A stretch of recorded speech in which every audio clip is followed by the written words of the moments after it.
What's going on, guys? Welcome back to the channel, and today we are using a little bit of a different way of recording, so hopefully this sound looks okay. But I just wanted to talk to you guys about where I've been, what's been going on in my life, and why I haven't posted for like a month and a half or 2 months at this point. So I've been really busy, to be honest, and building a new website for the photography stuff, as well as over time trying to find a new place to live and stuff like that. So it's been very busy and very hands-on.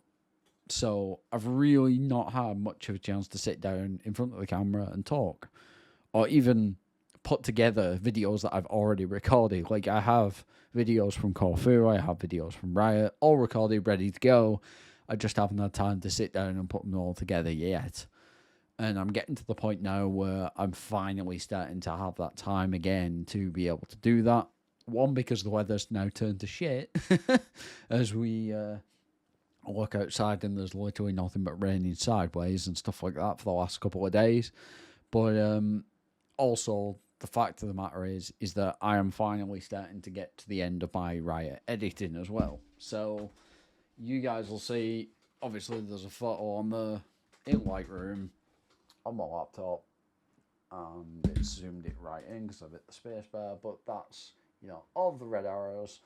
And I took a stupid number of photos when I was at RIAT, and you guys will know exactly what I mean by that. So when I was at RIAT, we basically took anywhere between probably 10,000 and 5,000 images per day when I was there. And we went on the Thursday, or went down on the Wednesday. For the Thursday start, like Thursday morning we were there. So obviously we got some of the arrivals, not all of them, but we got quite a lot of the arrivals. We also got some practice displays and stuff like that. I think I took 8,500 photos on the first day. And then obviously we were there Friday, Saturday, Sunday and Monday for the departures. So obviously loads and loads of photos of loads of different aircraft departing on Monday. All the displays where we had crazy amounts of fluff and weather and loads of different conditions. Like on one of the days we got completely soaked in the morning. That meant there was moisture everywhere. So there is some incredible photos to look forward to. And I'll put a few up on the screen throughout this video so you can see them. These actually were all taken on the RF 100-400, which is a crazy light lens. Its f-stop is not the best according to a lot of people, but I guarantee you I have not had that many issues with it at all. I've even photographed toenails in the complete darkness, basically, with this lens and not had that many problems. So it was only after a certain point that this lens started to struggle and this camera setup. It's the R7 with the RF 100-400. Now, in all honesty, I've taken some of my best ever photos over the last couple of months with this combination, and it's been incredible. It's lightweight, it's easy to use, handheld video is not an issue, it's just so easy to use, and I've really enjoyed every single minute of using the lens combo with that R7. Now, yes, the focal range I used to have with 150s to 600 was a lot better in terms of, like, once things got further away. With this, you do start to lose things, you do start to struggle a little bit, and you have to either crop really hard or just delete the image because it's not usable enough. So there is downsides to it, but it makes you also change the way that you do your photography. So what I was doing is waiting for the subjects to come closer to me, take the photos then, rather than just taking photos wherever it is. And it made it so that a lot of the photos that I got were a lot better, and the ones that I did end up deleting were the ones that were further away and not really that usable in the first place. So cropping in would have been okay, but the quality of the image would obviously downgrade quite a lot. Whereas the quality of the image where I'm taking them is at the highest possible quality pretty much. And some of these shots are not even cropped. Like, they are full frame or cropped just a little bit kind of thing. And again, like I said, it's been a significant upgrade for me, even though the Sigma I sold for the same price I bought this lens for. It's insane. But again, like I said, I took basically 8 to 5,000 images, something like that, in the region of that, every single day at RIAT. I took video, I filled SD cards, I have literally thousands of images still to edit or to go through and pick the ones to edit and that sort of thing from the last couple of days. And I'm looking forward to getting that boxed off.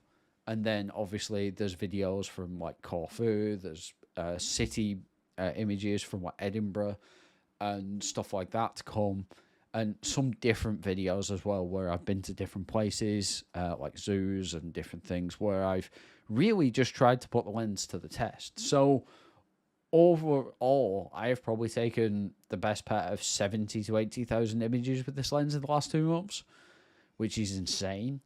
But that's really putting it to the test, I guess. But it's one of them where obviously I've got so many images to go through, so many images to edit. Plus, I'm trying to build this new website for the CRAW Photography thing, where I'm going to be able to sell some of the better photos and stuff like that. And also, I've been uploading some of the pictures to stock photography websites. I have also done photo shoots for some of the businesses that I work with, and different things like that.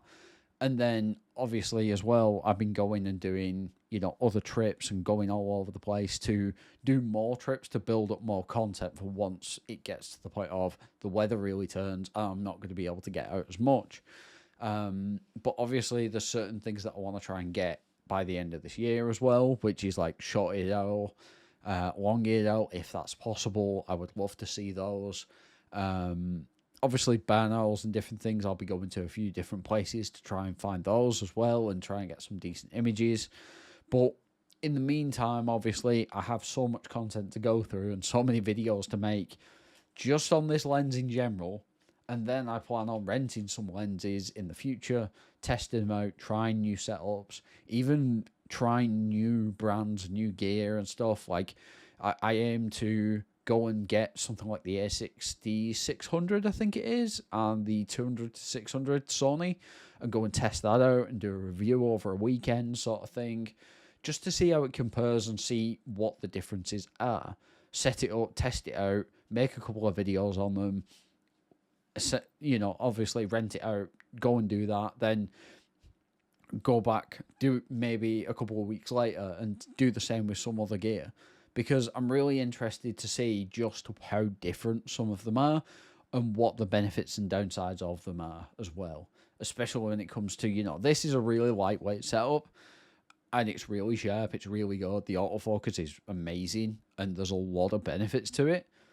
However, I do feel like some of the other systems have their own benefits, and that is just how it is in the camera world. So to give you guys more of an overall view over all that sort of stuff, that's what I'm going to aim to do in the future. But who knows when we'll get to that point, but that's the sort of plan in the end anyway. But what I will say is that I'm really looking forward to the future. It's going to be good. We have a trip planned at the end of the year to go out and be somewhere completely different, somewhere completely unique, and it's going to give us some really nice photo opportunities, hopefully, as well. So I'm really looking forward to that.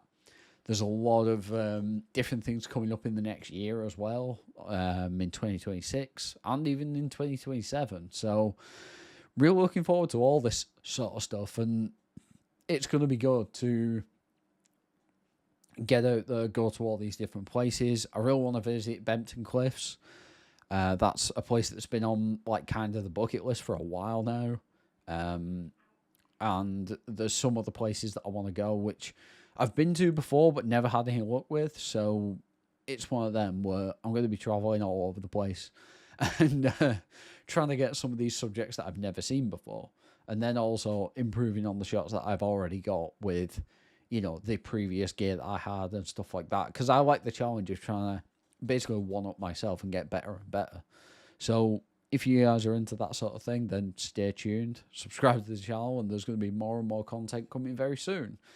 I will just say that obviously with the moving house sort of thing, it may be that there might be a couple of weeks that miss content or whatever while I'm getting everything sorted and set up. But that's a matter of fact, and I will try and let you guys know in some sort of way, whether it's just a post on the YouTube channel or something like that, just a quick update or a short or something to just keep you guys in the loop. But that's the plan going forward. Really looking forward to it. Hope you guys have enjoyed. I will talk to you guys in the next one.